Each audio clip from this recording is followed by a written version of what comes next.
बहुत समय पहले की बात है। एक हरा भरा खूबसूरत जंगल था। वहाँ जानवर मजे में रहते, कोई डर नहीं, कोई चिंता नहीं। और उसी जंगल में रहता था हमारा प्यारा नटखट लेकिन बेहद होशियार बंदर बबलू। बबलू सुबह उठते ही लताओं पर झूलता, आम खाता और दोस्तों के साथ मस्ती करता। जंगल के पक्षी चहचहाते, हिरन चुपचाप घास चरते और सूरज की रोशनी पेड़ों से छन छन कर आती। सब कुछ शांत था। लेकिन ज्यादा देर नहीं, एक दिन अचानक जंगल में हिलने लगा।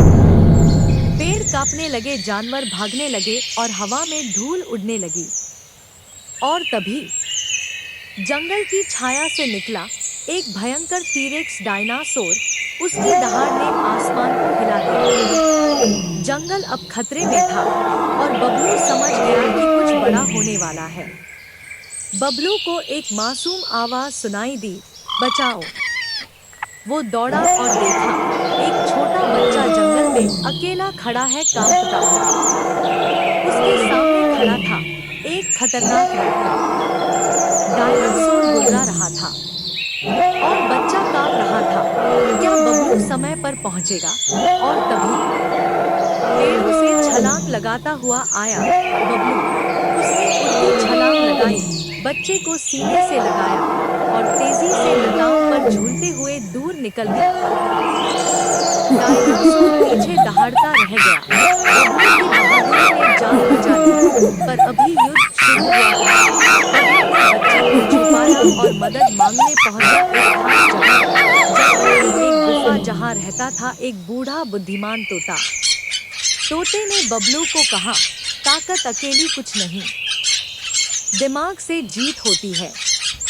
और उसी समय बबलू को मिल गया युद्ध का प्लान।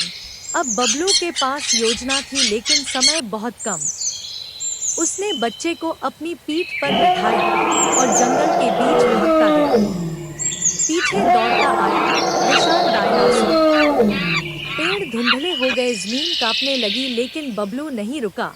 जैसे ही डायनासोर जंगल के बीच आया, जाल चालू हो गए, रस्सियां झूलने लगी, गड्ढे खुले और चट्टानों से पत्थर गिरने लगे। बबलू ने खुद एक जाल को खींचा और डायनासोर ठिठक गया। अब जंगल की होशियारी जीत रही थी, लेकिन अभी खतरा टला नहीं था। डायनासोर भागते भागते एक गुफा में घुस गया। बबलू उसे रोकने वहां भी पहुंचा, हाथ में जलती मशाल। डायनासोर ने दहाड़ मारी और बच्चा गुफा के कोने में कांपता रहा। यह था अंतिम युद्ध का क्षण।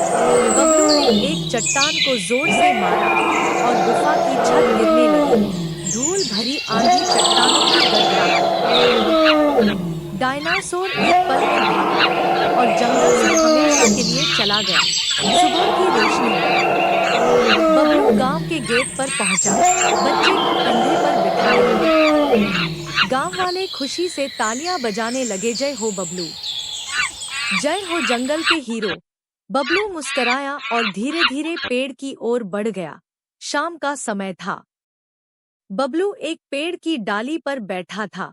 नीचे बच्चे बैठे थे, सबको कहानी सुननी थी, कैसे बबलू ने डायनासोर को हराया। पंछी उड़ रहे थे, सूरज ढल रहा था और जंगल एक बार फिर शांत था।